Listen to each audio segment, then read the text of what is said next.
Seattle Seahawks Super Bowl champions?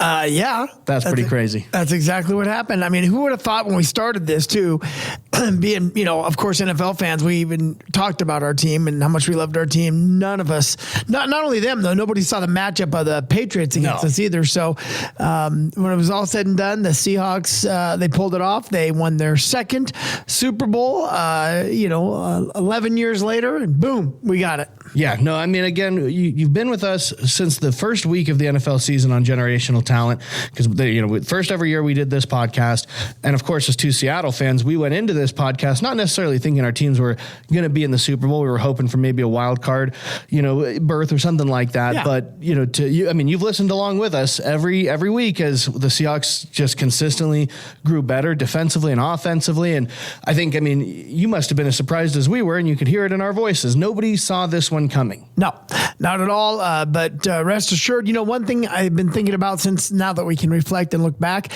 they were consistent from the first week to the last week. They stayed true to themselves. They never got blown out by anybody, and their losses were to good teams. We were probably the most consistent team out there.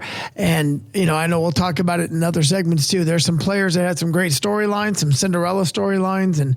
But when it was all said and done, right there at Levi Stadium, the Niners, who absolutely hate the fact that the Seahawks won the Super Bowl on their field. Indeed. And, they pulled it off. Kenneth Walker MVP, awesome. Yeah, no, it was a great Super Bowl. Again, a lot of people complaining there wasn't enough action. It's so funny though, because you glaze defenses all year, right? And you really love to see some solid defensive players, and they're the ones who get the nicknames, right? Your Steel Curtain, your Legion of Boom, your Purple People Eaters, and everybody loves defenses until a game where the defense shows up and then it's boring, and it's like, well, you can't have your cake and eat it too, right, guys. Like, again, yes, defense is what brought us there. Defense is what was going to win us that game. Well, and not everybody said it was boring, but you're right. People that want offense, sure. If you wanted a lot of offense, well, like when we played the Rams, you wouldn't like this Super Bowl. But to me, defense is a big part of it. And, they definitely, there's a lot of similarities to the Legion of Boom in terms of this young, very thirsty defense, with the exception of the actual line. The line itself is not young. No. When you got Leonard Very Williams and DeMarcus Lawrence and stuff, these are not, but boy. And then the parade was massively huge. I heard 800,000 to 1 million people. Yeah, heard that. Yep. It was a fun time too. Ernest Jones on the mic is a just crazy mic man. dropper. I love him. He does not give a crap about censors. And Schneider, the GM, was hammered to begin with at 10 in the morning. He was. Did you see him throwing out things to the fans? Yeah, he was throwing out little Jesuses. Yeah, I have awesome. Like 2 or 3 of those that I've gotten on cruises, and they just say Jesus loves you. They are awesome. Who doesn't want a baby Jesus? And then what was the other? Oh, and then Cooper Kupp absolutely thrashed when he took to the podium, and all he could say, he gave us a big goofy smile and said, "How do you like them apples?" And that was it really from him. No, overall awesome. We are going to dive into a bunch of different things this episode. This will most likely be the final episode of Generational Talent until next season, unless we do a draft special, which, we'll definitely consider that when the draft happens, if it's worth it.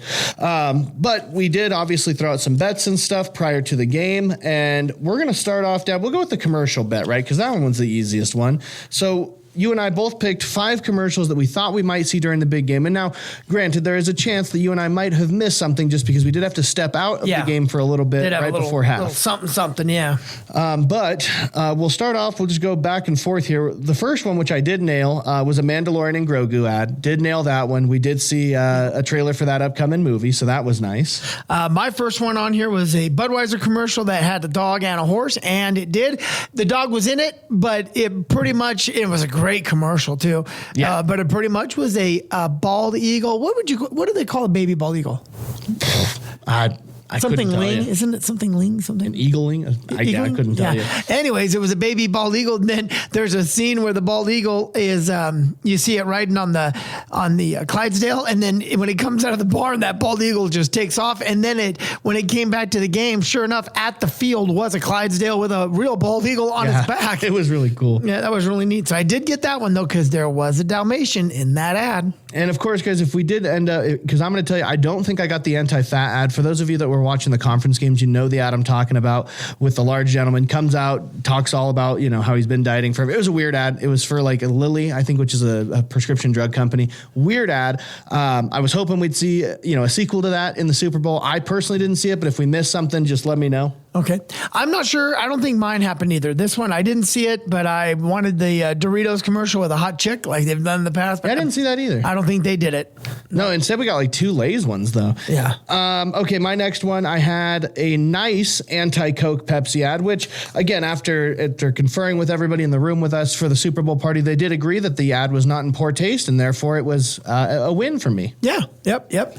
My next one was the Dunkin' Donuts, Ben and Matt, and I didn't see them either. Ben so Affleck. yeah, that ad did happen. I did have that confirmed, but no Matt Damon. Oh, just Ben? Yep, just Ben. Well, I didn't get it then. My next one, which was a loss, a Tom Brady, some sort of flashback ad to, I don't know. I didn't know what I was going for there. Either way, I don't think we got any ads with Tom Brady at all. So not unless it was a Pizza Hut. Yeah. My next one was I don't think it was in there, a Chevy truck.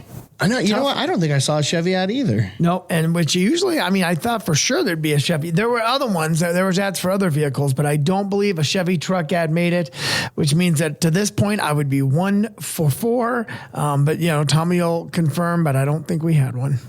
It says that there was maybe. I don't know. I'd have to, sometimes AI, I don't trust it. Okay, my last one.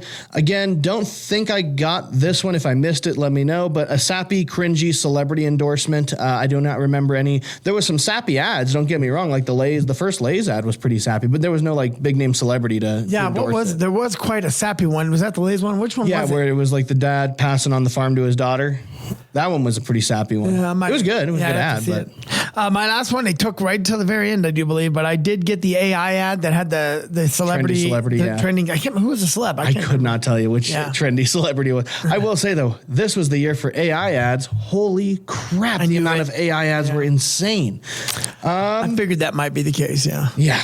We'll go next into just some of these fun little prop bets that we did here. So Bad Bunny in a dress. I said yes. You said no. He did not end up wearing a dress. Okay, good one for me.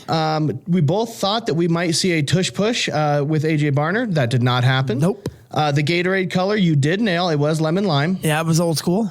And the Malcolm Butler count. So this one's one where if we were counting pre-shows towards this. Tons. Yeah, plenty. We would have hit the over easy. Yep. But we're not counting the pre-show. So it was the under. You nailed that one. And then finally, we did not see a situation with a 4th and down on the goal line with 1 yard to go. So we are not able to really comment on whether we would have ran or passed. But I can tell you this, wouldn't have mattered. Wouldn't have mattered. Very good game. A lot of field goals, what have you. A lot of good defense. Really opened up in the fourth quarter. I will, they were garbage yards, but man alive, I will say May threw for a ton of yards in just the fourth quarter alone. Yeah. And then finally, our Super Bowl final score predictions. Now, the final score of the Super Bowl was 29-13. You had it as 24-21. I had it as 14-36. Your total point difference ends up being 13 points. My total point difference is 8 points. You got it. Yeah, I think obviously I missed the Patriots score by 1. Had they not gone for their 2-point attempt, I would have nailed that on the money. And then, I definitely gave Seattle a little bit more credit. I gave them a whole touchdown's worth more credit than they needed, but that's okay. On my bets for the game, my William Hill bets, I basically broke even-ish. I think I was within I bet about 50, and I think I won like 48. Yeah, I didn't make a dime. I lost every bet I had. Oh, did you? It was, not that I had it as like an offensive powerhouse, but just the people I thought would score just ended up not. And I did have Barner on there, but I had him as a 2 or more touchdown, so he didn't get the second one. No. Bobo didn't get one for me, and Shaheed didn't get one for me. So, and I was also, and I refused to put money on the Patriots. So, I got Barner. That was one I got, and then I got one other one, but that was it. I think it was Kenneth Walker. I did good with him. Congratulations, Seahawks, #1 team, the world champion Seahawks. You know the cool thing about this too? We have some Raider fans that are out there, including a lot of our family members. Raiders have won 3. Yeah. We are one away from tying a franchise that's been around, I think another, 30 plus years on top of the, 20 or 30 years on top of the Hawks. So that'd be cool. We'll be doing just fine. And then finally, before we head segment one, we are going to talk real quick about the Sam Darnold redemption. For those of you who are legitimate football fans, to even know that you have a starting quarterback playing on his fifth team since entering the league in 2018, I believe is when he was drafted. Fifth team took you to a Super Bowl. And I'm not saying it was all him. Obviously, we had an all-star defense. We had some amazing offensive weaponry. But again, you do not see that happen. And to know that, again, he gets drafted by New York, right? Second overall pick, where quarterbacks go to die. Yeah. Drafted very highly. He was the second quarterback drafted after Baker Mayfield. And again, too, let's not forget, in this 2018 draft, you had Baker Mayfield, you had Sam Darnold, Josh Rosen, who was a bust, and then Lamar Jackson and Josh Allen. Yeah. So it's like, you're telling me that out of all those quarterbacks, the only one to get the big game victory so far is our boy, Sammy Darnold, right, over Josh Allen and Lamar Jackson? Who is That's crazy. Unbelievably humbled. And here's what I liked about it. There's two big stats that I think stood out. Here's a guy who, I don't know how many times they mentioned, led the league in turnovers, both interceptions and fumbles, right? Like okay, we get it. Yeah, and we know he had his horrible game with the Rams. Okay, we get it. They're the only team ever in the history of Super Bowls to get through the entire postseason without one turnover. Mm-hmm. If that doesn't shut down that narrative, he did not make one turnover mistake the entire postseason. And we ended up trailing. The total time we spent trailing in the entire playoffs was like 1 minute and 27 seconds. Right, like the fifth highest ever, or lowest ever, I guess you'd say. And here's the thing with that: the other four ahead of us, they were all shutouts. They never, they never did score. So and even then, they were like in the 70s and 80s. Nothing in today's football. No, the guy's football journey has been insane. Obviously several years with the Jets where, you can blame a lot of things. Adam Gase is your, offensive leader there is not going to get you anywhere. And the Jets also just didn't build around him, unfortunately. Mm-hmm. They started building around, right towards the tail end of him, but they had given up on him and moved on to, who's the goofball? Zach Wilson. Yep. Who is also terrible. I think he's backing up Denver now or something. Yeah, then he goes to Carolina Panthers where, again, much like his buddy Baker Mayfield, who was drafted ahead of him, here's two quarterbacks that the Carolina Panthers cannot get anything going with. Those two move on to different teams. Obviously you have Sam Darnold going on to the 49ers next, where he spends a lot of time learning. He learns under Brock Purdy. He learns under Shanahan and a lot of what he's doing. And it shows, because what does he do next? He goes to Minnesota, is planned to be a bridge quarterback, start a few games, and they bring in McCarthy. McCarthy ends up injured. What does Sam Darnold do? I don't know. Takes him to a 14-3 season. Yeah. And again, the Vikings do one of the craziest things you'll ever see and let him walk. It's one thing if you really thought J.J. McCarthy, but you did not see enough to see if that would be him. I get it if you would have seen a glimpse. Nobody knew anything with him, so why give up on the guy? I don't know. That was going to be one they lived to regret without question. On top of that, and they also remember they go with Cousins too. So this team the Vikings kept the worst of the three. Yeah. No, and it's funny too, because when you look at like J.J. McCarthy, if you're a college football fan, yes, they won the championship the year prior with Jim Harbaugh as the coach.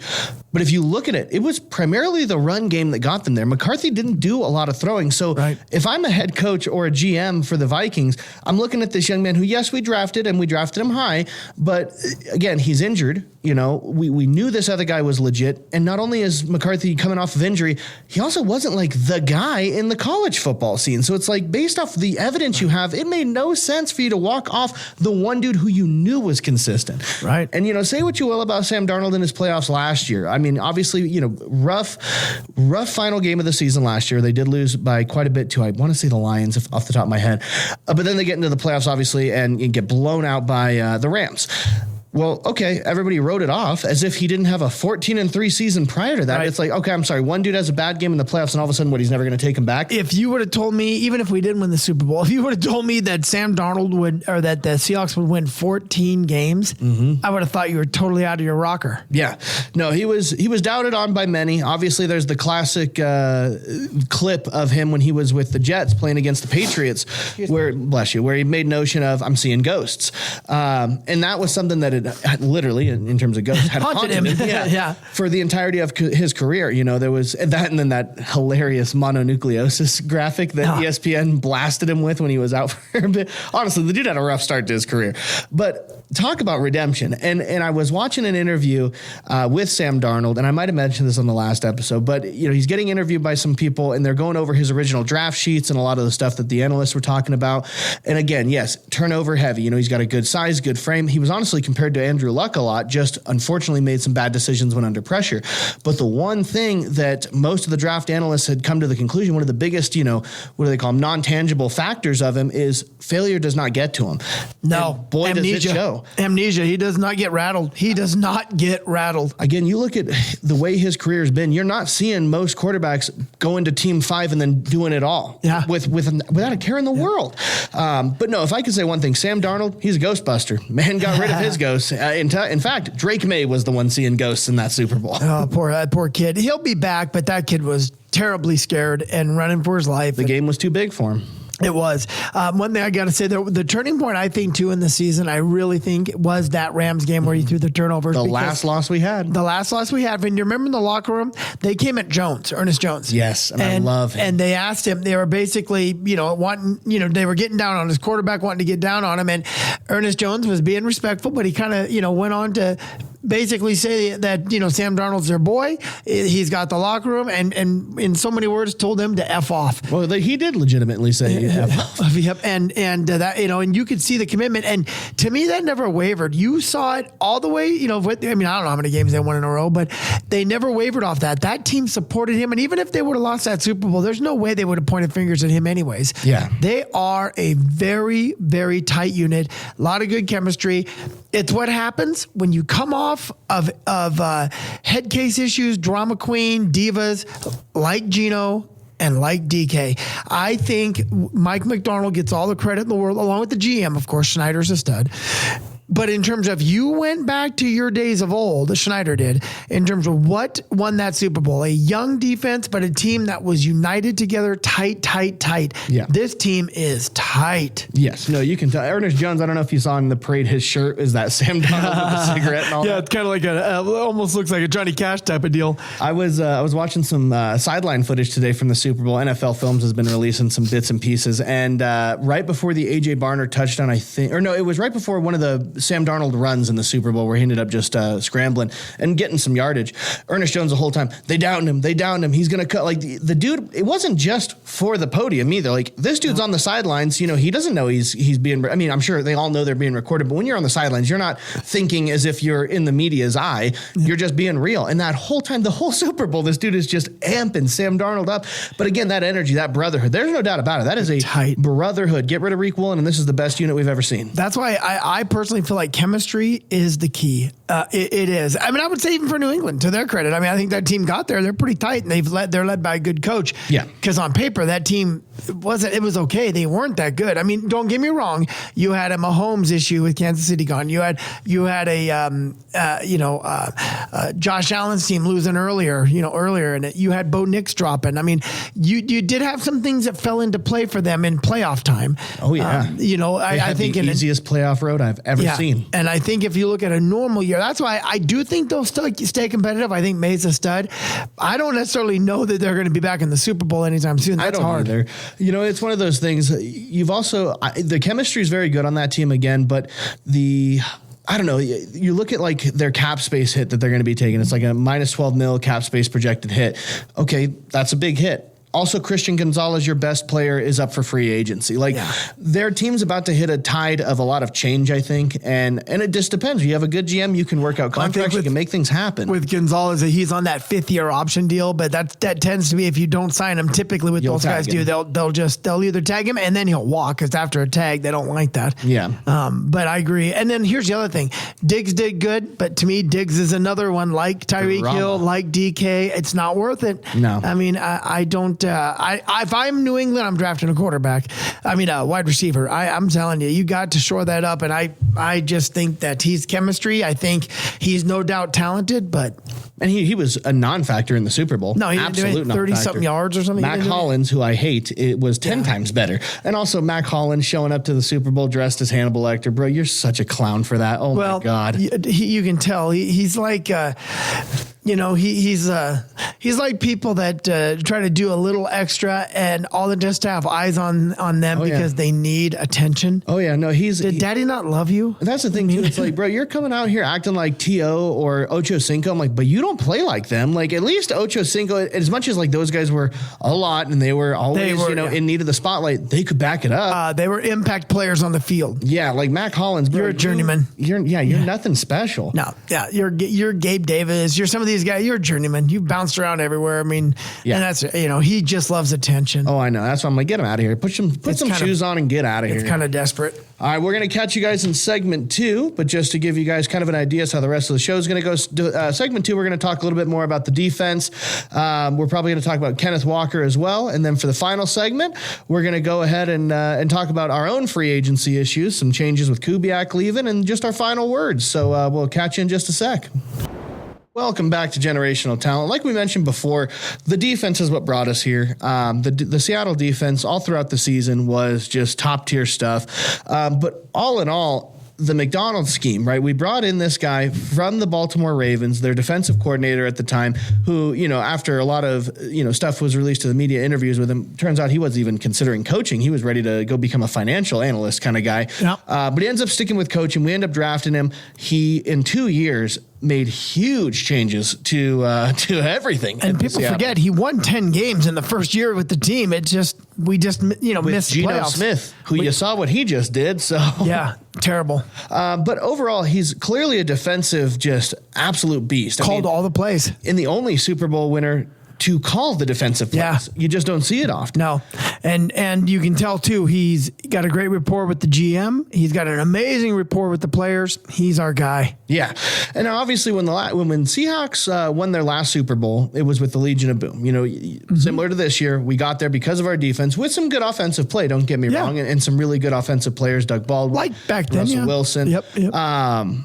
Percy Harvin and then Golden Tate were all ones that kind of helped us the last time. But this year, very similar, right? Instead of the Legion of Boom, we now call the Seattle defense the Dark Side, which is one of the coolest nicknames in all of sports, I think. Tommy's a Star Wars guy too, don't forget. And we've obviously built this team up over the years. We have some solid players. They wrote on here Reek Woolen is one of them. I disagree with that entirely. They might re-sign him too. Who knows? He's not the worst corner, don't get me wrong, but he between the ears is his problem. Yeah, and it's like there's just some pivotal moments. It's a lot like DK, where DK's a great receiver, but because of how many freaking fouls he's going to get, he almost single-handedly cost us that Rams game. Yeah, I mean, Yeah, oh god, that would have been a rough day. He almost got us. Yeah, but we have obviously a huge young cast. Even some of our vets. Leonard Williams and Demarcus Lawrence. Yeah, they're older, but they're not. I mean, they're seasoned vets. They're not going to go anywhere. I would hope. And then obviously we have our young talent with Devin Witherspoon, Nick Emenwari.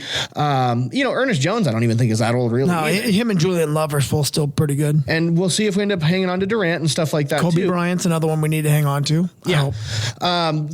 Again, we've got longevity with our defense. As of right now, I think Kobe's the only defensive. Well, Kobe and Reek, I think, right? Because isn't Reek also up? Yeah, he's also up for free agency, which, again, we can let him walk and look at a CB in the draft. But regardless, right, we've got longevity. Yeah, Boye Mafe is up as well. And he's one I'd like to keep, but again, it wouldn't, again, you'd love to keep the guys together as much as humanly possible. But they're the ones who brought us here. They had key moments all throughout the season.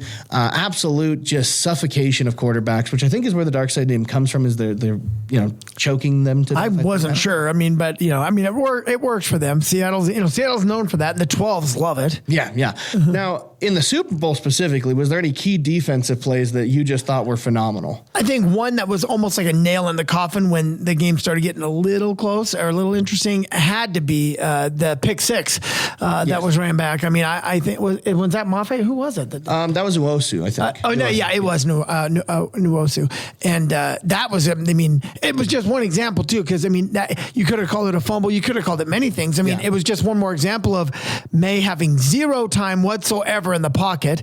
I think that one. And then the other one, Tommy, I would say that that was a significant one had to be Julian Love's interception. I was going to say the Julian Love one. That one I think was definitely the most pivotal spot. Obviously, you also have the fumble recovery too, which was big. Yep. But no, I do think the interception was huge because it was right after the Mac Hollins touchdown, where all of a sudden they were gaining that momentum back. And us as Seahawks fans, we're looking at a lead of not a ton, right? Because by that point we had just gotten the score to I think 17 when that happened. But it was one of those scenarios where we've seen what the Patriots can do. 28-3, it'll haunt the Atlanta Falcons for the rest of their existence.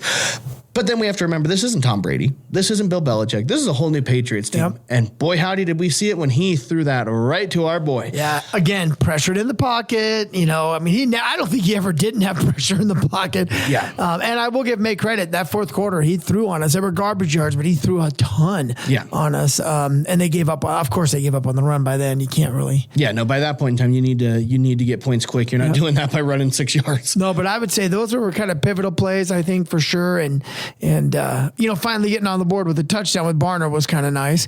Hey, we can't ignore the fact that, Jason Myers, man, 5 field goals, ended up being the number one all-time scorer for regular season beat LaDainian Tomlinson. Yeah, for points scored. I mean, honestly, it was one of those scenarios. It could have gone either way with the MVP. We would have probably been the only Super Bowl where you ever would have seen a kicker as the MVP, and people would have been A-okay with it. I really do think so. Yeah. And of course, too, our other kicker, Dixon, with those punts. I mean, our special teams, our special teams is the highest paid special team. Like our 2 kickers, I guess, are our highest paid kickers in the entire league. And that right there shows you.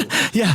5 field goals penny. And pinned them in their back with the punter over and over again. Okay. Yeah, it worth every penny. Those 2, it was a masterclass on how to play special teams in the NFL, especially in the Super Bowl. Yep. But no, our defense was great. Really don't have any complaints there aside from Reek Woolen. I wish again that he who was scored upon, by the way. That's the thing. Yeah. He's definitely no Witherspoon. That is for sure no Witherspoon at all.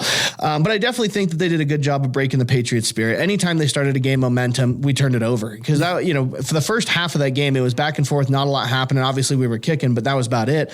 That second half of the game, end of third quarter, all of fourth, that's when they started lighting up. But again, every time they lit something up, we turned it over. Right. We just made sure to keep it in our hands. Yep. And then, of course, Kenneth Walker, the MVP. Stud. Absolute stud. K9's performance was great. He all through the postseason, by the way, when we needed him. Charbonnet goes down, he rises up.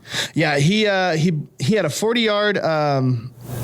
Is this? Oh, but this is the one that got called back. The touchdown that ended. Oh, yeah. Back. That one sucked. Yeah. And he did it too. Unfortunately, when the replay, that one you couldn't even question. He literally wrapped him up and took him down to the ground. I'm like, we're toast. And it did suck too, because obviously Illusion Charbonnet, when we did those 2, similar to what you see with the Lions, right? Between their 2 guys, Gibbs and, who's their other guy that runs it? Montgomery, right? Again, powerhouse, really quick running guy, and then your absolute beast that can break through any line. We had that with Charbonnet. There's a reason that, Walker had all the yards, but Charbonnet had all the touchdowns. It was a solid system. And they were tight. They were. I mean, Charbonnet was on the sidelines the whole time. Walker had his number on him. Oh, yeah. Yeah, I think it was on his shoe or his jersey or something. He was, there for his boy. I think that's amazing. You're splitting time with somebody and you guys are tight. Yeah. And when we lost Charbonnet, I didn't think it was the end of the world, but I was like, well, that's going to hurt the offense, especially because now we're just going to rely heavily on the pass. No, we were fine. We did not have to rely on the pass at all.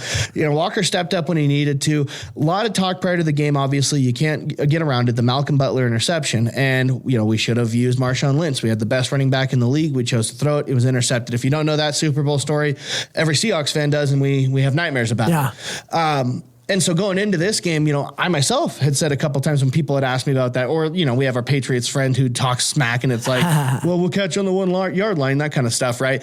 And in my head, I'm like, yeah, definitely Walker's not Marshawn Lynch, that's for sure. He's not, but he's damn well just as good. And he's agile. He is agile. And, I think what happened with the good thing with that 1-2 punch, he's a running back that doesn't have nearly the body beat down like most do because he didn't touch it as much as the others. That was the one benefit to our team having the shared workhorses. Yeah, no, he was phenomenal. I mean, there's no other way to put it. He absolutely carried the offense on his back for a good chunk of that game because they had us locked down. Christian Gonzalez is a freaking amazing corner. He's so good. He locked us down like nobody's business. He had some great pass breakups, and he really did force the run upon Kenneth Walker, and the pass had nothing. Their line was pressing on us too. I mean, the one thing about New England's defense, they're no slouch. They're good. Yeah, no, they're really good. But no, all in all, Kenneth Walker, I think, very, very much deserved MVP. If it wasn't going to be Myers, it should have been him, which was, I guess, surprising. Again, he is not Marshawn Lynch, but he is a whole different beast in its own. His running style, I would compare very much to Le'Veon Bell, who was with the Steelers, where you saw it so much in it, and as a fan, it gets a little like nerve-wracking, where he'll wait on it. He'll wait until the lanes open up, and you don't see that a lot with running backs. You see them just barrel right in. They'll try almost to make like their in own panic holes. mode. Yeah, but not with Walker. I mean, so many plays, and I think even Collinsworth had a comment about, oh, look at, he's actually walking. That's why he's called Walker, or some stupid Chris Collinsworth joke that nobody laughs at. But it was true, though. He hangs out in the backfield, he waits for the lanes, and then he goes. Yep. There are so many instances where he is changing his speed depending on what the routes look like, which makes him one of the smartest running backs in the game. And it's why he was able to outclass all of what the Patriots could throw at him. Yep. Now the question becomes, is Jody Allen going to sell the team? I mean, as an ownership group, like, it would make sense to sell now if you're going to. Like, if you know that that's part of your next 3 years, capitalize on it while it's hot. I mean, it's the best fan base in the entire NFL. Don't at me. That's the truth too, though. The 12s are the best. Yeah, we are the best. It's huge. Obviously, you're coming off of a Super Bowl win, and you've got the longevity of a young team. This would be the absolute peak time to sell if you're an owner. I don't see why you wouldn't. I just hope that whoever it goes to, obviously, continues to fund heavily. Yeah. Obviously, we want the best of the best for our players in terms of facilities. And I wouldn't mess with Schneider or the coach. Just leave them be. Let them do their thing. Yeah, they work well together. Those two, I mean, game changing. But yeah, so those are the things I wanted to talk about there. When we get into segment 3, unless you had anything else to add on that. Nope, I'm ready for the next one. So yeah, our next segment, we're going to go ahead and talk about our free agent anxiety, the Clint Kubiak departure, as well as just our final words. So thank you all, and we'll catch you in just a sec. All right, segment 3 for the final episode of season 1 of Generational Talent. We've got our free agent anxiety. As we know, right now, we've got Rashid Shaheed. I'm just going to talk the big dogs, obviously. Let's do it. Kenneth Walker III, Rashid Shaheed, Reek Woolen, Kobe Bryant, and I mean, you can say Boye Mafe too, I would think so. Those are the ones that we are potentially losing in free agency. However, unlike a lot of teams, we are not only coming off a Super Bowl win, we're coming off a Super Bowl win with a projected $73 million in cap space, which could one of the higher ones. I think we're top 5. Yeah, we are. It's insane. We just won the Super Bowl. Meanwhile, again, the other folks that were in the Super Bowl are negative. You just don't see. I mean, you're not always going to be in the negatives after coming off a Super Bowl, but to have top 5 cap space, it just doesn't happen. No. But that just tells you we draft really well. We did. Obviously, we're going to have to pick and choose who we keep. Hopefully ideal to keep everybody except for Reek Woolen. But ideal to keep as many as possible, work out some crazy contracts where we're getting longevity but still paying them well. There's possibilities. I think overall, the number one, in my opinion, that we need to keep is Brian. See, for me, it's Kenneth Walker, but that's just me. I know they're sharp. I know. And I know running backs, their shelf is really low. They only have about 5 years. And he's one that I think is worth the money. I can just see another team outbidding us for him. Okay. I really could. And that could be because they say his market price is going to be right around $8 or $9 million a year. Because remember, running backs, you get them past 4 or 5 years, they tend to drop. Yeah. Now, have you seen any of the landing places for Kenneth Walker yet? Raiders. I saw Chiefs too. Oh, okay. And don't get me wrong, Raiders made no sense because I'm like, you can have it. Genty. I do know. I have another one though that has Raiders that predicted too. Who would? Shaheed? Yeah, I can see that. Shaheed's one, like Kenneth Walker, I agree. If we can get him for the right price and we're not overpaying, keep him. Like, obviously, I'd love to have him. Yeah, him and Charbonnet would be great in that backfield again. Yeah, and I think Brian's definitely one we need to keep. Shaheed's one, though, where he was more of a threat for our special teams rather than our receiving game. Not opposed to keeping him, but I wouldn't pay him, like, ridiculous amount. The problem you're going to have, he's going to demand or probably get, they're saying right around $15 million a year. The problem, you're already paying that for Cup. Yeah. Yeah. And I like Cooper Kupp, but I kind of wish we didn't lock into 3 years with him because I'd rather go with Shaheed just because of the legs and the youth. No, to me, if Schneider's a god, he can rework Coop's deal and get us some money towards Shaheed, because Shaheed's definitely a WR2 wherever he goes. I think you keep those three on the field, right? Especially Shaheed with 1 full year working with Macdonald. Those 3 receivers will be just fine. And just to have him on our special teams and our punt returner and kickoff returner would be nice. I think he would be a good one. I'm not still 100% sure on one. I know we talked about let him go. I guess it depends on a couple of things. If we're active on the free agent market for a corner, and or we look at drafting a corner with our first pick. Well, that's the thing, right? When we look at the draft, where's the areas you would want to see short up the most? Corner and offensive line. Exactly, right? So we know we need a corner. So to me, depending on what's available, because we're drafting last in the first round, so depending on what's available, could very well be that we draft a corner and we can let Reek go. I would say if we do re-sign Reek, it better be one of the smaller deals out of all of these potential free agency moves. And that's the thing; it's crazy range. They're saying it can be anywhere from 8 to 15. It's like, to me, he's not worth 15. 15 is what you pay Jalen Ramsey now. Yeah. Like, not Jalen Ramsey a couple years ago, but Jalen Ramsey now is 15 mil. And I think you get the same with Reek, where, again, very locked down, but has key moments where they're big plays that they're dropping. Well, between the ears is his biggest problem.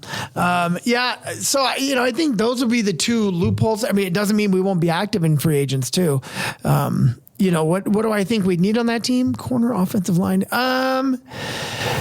It wouldn't be a bad idea to keep. I mean, we got Byron Murphy. I was going to say on that defensive line, it wouldn't be bad to have a few, because you got Jaron Reed too, who's also old. Yeah. It probably wouldn't be bad to get one young stud to be at least spell these older gents. Yeah. No, I wouldn't be opposed to that. Our linebackers are awesome. Yeah. The issues to me would be offensive line, cornerback, depending on what we do with Reek, and then it would be the D line as well. Not that the D line's bad, but just. Again, don't get me wrong. Your safety move with Bryant wouldn't be bad, because we do want to, you got Love back there. Love and Bryant did well. They did great. No, those would be the biggest ones to me as well. I don't want us to move off Darnold. I'm curious to see what a new contract with him might look like if he ends up wanting one. I don't think we have to worry about it next year, because he'll be in year 2 of a 3-year. Yeah. But I do think if he has another good year, he can easily make the argument, because right now he's like making $35 million a year, and in today's market, he's a steal. Yeah. He is a steal, because quarterbacks are between, good ones, even mediocre ones, are getting close to 50. Yeah. I mean, he's making less than Geno, and how did that work out? Yeah, and he's making less than the other people in his draft class, who he just did better than. He's 16-17 million cheaper than Tua? Yeah. Sorry, Nikki. Plenty. Yeah. Okay, so that's where we're at with some of those moves. We'll definitely keep our ears and eyes open. I tend to repost stuff on the Instagram when the Seahawks do something, so it's a lot easier than making a whole podcast episode off of a small move. Oh, there you go. And then lastly, our Clint Kubiak departure. So he's headed to the Raiders. The Raiders probably had this in play for a while, because Kubiak, sure didn't really interview with a whole lot of teams, and the Raiders never really stuck it out there that they were interviewing. So I think he's a great choice. I thought Carroll was too, but I was wrong. So I would say with that locker room, maybe a young guy with a young quarterback, because chances are they're going to probably draft Mendoza. They'd be stupid not to. I think so. And the only thing is, unless somebody gives you a ton for that pick. Yeah. But when they give you that pick, they better give you a pick for next year then, because you're going to need a quarterback. I saw the Broncos are attempting to trade for Max Crosby, offering draft picks. Which, if I'm the Raiders, honestly, I would. If I had the potential to trade off Crosby to just bolster up this upcoming draft, I would. Crosby's great. But in reality, you need a lot more than just Crosby on that defense. I'd start looking at youth. And if you can get, because right now you can get a lot for him. He gets injured this year, you're SOL and you missed an opportunity. Yeah. And they're clearly in rebuild mode. Whether they want to look at it that way or not, they're rebuilding. So they need to look at it that way. Let go of the vet. Get the youth. Yeah. I don't know. I would agree. So, I don't. The Raiders, obviously, you got the number 1 pick in the draft. Kubiak being your coach, Mendoza probably being your guy. You got $100 million in cap space. You got Genty. You got Crosby as it stands today, and you got Bowers. Yeah. So I mean, it's not like he's. What it boils down to is his supporting staff. He went out and got. He just signed his assistant coach, offensive coordinator. Is he was the guy that took over for the Titans coach halfway through the season. Callahan? Yeah, no, it's not. It's the guy who took over for him. Who was that? Yeah, so and I don't know much about him, but they've been together before. But interestingly enough, he worked for him. He was underneath him. Interesting. Yep. So, it wasn't him. I can't find this. It just came out. So here's what I would say. Do I think the Raiders, I think it's going to take a little bit of time. I think if this coach is good with the draft picks and the draft capital he's got and that salary cap space, I think he'll do good. Yeah, I think so too. On our end, obviously, I'm a little bit nervous. Mike McCoy. Yeah, that's what it is. So I'm a little bit nervous. I don't think it's going to be the same as like what we just saw in Detroit, right? They lose Ben Johnson, they fall apart. But so much of Detroit and their success was on the offense. Yeah. Ours wasn't. Ours was a defensive powerhouse. Right. We had good offense, and I do think it will be a hit, especially because we haven't named a new OC yet, I don't believe. And Kubiak was only there 1 year. Yeah, it's something to where I don't think it'll hurt us that bad. We may see a little bit of a sting in just some, dropbacks and some stats maybe, but I don't think it'll be huge. Again, it was our defense that brought us there. I saw that they're interviewing the current assistant roles right now to be that offensive coordinator. So, who knows? I mean, I look at it this way: the Macdonald is just he has got a system there, right? I mean, he's got it down. So I got to believe he knows what he's doing. Have trust in Mike. That's what I'm saying. Yeah. All right. Now let me ask you a question. Okay. What is the worst case scenario on a draft? Like, we're 32 on that board. What is one position that you really hope we don't just fall into, drafting? The position we don't need, you mean? Yeah. Because you see that a lot of times we draft something and it's like, well, the argument always is in the draft: do you take the best talent available, or do you fit your needs? Mm-hmm. Because it almost reminds me, I don't know if you remember a few years ago when Jahmyr Gibbs was drafted and everybody was clowning on the Lions for that move. They did the same thing. They did it with New York Giants too, with Saquon. Yeah. What do you do? You need a quarterback. You need a quarterback. Yeah, you got, and I get it, but Saquon's a beast. What wouldn't I want to see? I can look at some projections to see who they think we might take. Now, obviously, we're not going to go looking at a quarterback. I know we don't need, in my opinion, we don't need a wide receiver. That's my opinion. Well, it depends on what they do in the free agency. What else would I say? I think it'd be crazy to draft a running back. I mean, so right now, tight end definitely we do not need. We got tight end depth all over the place. Yeah, and I love Barner. I think he's a stud. Yeah. So right now, CBS, they're projecting that we will pick up Brandon. I don't know if I'm going to say this right. Cisse, Cisse.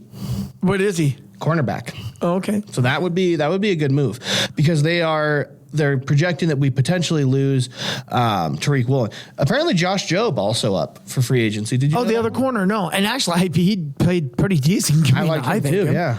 I like the fact he was a practice squad player and he got his shot. Yeah. He made it and played pretty decent all year, I think. This one is the Seahawks draft blog ran by a Seattle Seahawks fan.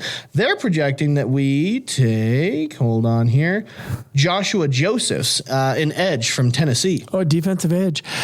Again, our line is older, so if that ends up being a pick, I wouldn't say that's a horrible thing because our front four are older, with the exception of Byron Murphy. They're pretty old. Yeah. No, I would not want us to take any sort of skill player. I wouldn't want us to do that skill position. Obviously, we don't need WR. We don't need running back unless we move off Walker, which I don't. Correct. We'll see. Some of that, and that's really the big deal. Same with corner. It really depends on what we do with our free agents. Yeah, those would be the dumbest moves. I also don't want us. Here's my thing, because you see this a lot where they'll, in the later rounds, when there's not a lot left, they'll pick up a quarterback just to have one. I don't want us to do that only because I don't want to even I don't want Sam to feel like we doubt him at all. And you already got Jalen Milroy, that everybody said was good. I think if granted he's just sitting there learning, but yeah, no, I agree. All right. So then, other than that is all I had for our Super Bowl special. All right. So I love it. Let me see if I can nail these buttons at all. I know Nick showed me how to do them once. Well, if they're going to be weird sound effects, we'll just go with that too. Let's see. That one didn't do anything. This one didn't do anything. What button did he put? Oh, is it this? Oh, hello. Boom, chicky, wow, wow. There's a whole lot of sounds. I'm just going to go ahead and turn that off. Yeah, I don't know that. Are you looking for sound effects? Yeah. Or the clapping and... Yeah, Nick... Oh, there we go. Yay. Yes, we're live in front of a studio audience. Definitely not poorly done by me. Yeah. But no, from all of us here at Generational Talent, what a season it's been. The Seahawks, huge comeback just from, I don't know, not years of mediocrity necessarily, but years of not being able to get there. And of all teams to get it against, too, the one that hung over our head like a black cloud, it'll always be remembered, but it sure does help the pain when you go back, you beat that team, different players beat the same team, though, and get that second Super Bowl. Yeah, I mean, because there's really no denying it. That loss in the Super Bowl against the Patriots all those years ago, it put us down a different path. Yeah. Where we... Them too. I'm not saying we were heading for a dynasty necessarily, but we had a very tight-knit team, and it fell apart. I mean, Legion of Boom, piece by piece, falling apart. The Russell Wilson issues started popping up, and it just became a miss for us. And so to be able to kind of rewrite that history was nice. Obviously, our journey this year, from the beginning of the season with that first game being a loss against the 49ers to dang near shutting them out in the playoffs. Right. Huge for us. Our last loss being against the Rams, who we then beat 2 more times to finish off our season in close games, great games, to win our division, to get first place overall in the NFC, and then to win the Super Bowl. Unbelievable. Well, here's the last thing I'll say to that, because it was just poetic, right? The Niner fans that came at us hardcore, sea chickens, all the stuff we heard, and we win the Super Bowl on your field. You're giving us the award at Levi Stadium while our logo's on your end zone. Yeah, you'll love this too. So I was on Instagram this morning. People were getting onto Google Maps and going to Levi Stadium and renaming it Lumen South. I love that. Yeah, we traveled big. There was more Seahawks fans there than anybody. Yeah. Oh yeah. No, we definitely won the Super Bowl at our South Lumen Stadium, which was phenomenal. Yeah. But no, from all of us here at Generational Talent, thank you for listening to us this season. We look forward to catching you next year for hopefully another great NFL season with just as much parity and craziness as we saw this year. And hopefully the Chiefs yet again don't make it to the playoffs. And yeah, from all of us here at Desert Highway Radio, if you like what you're listening to, we've got plenty of other shows. And thank you all again. Way to go, Hawks. Yes, go Hawks.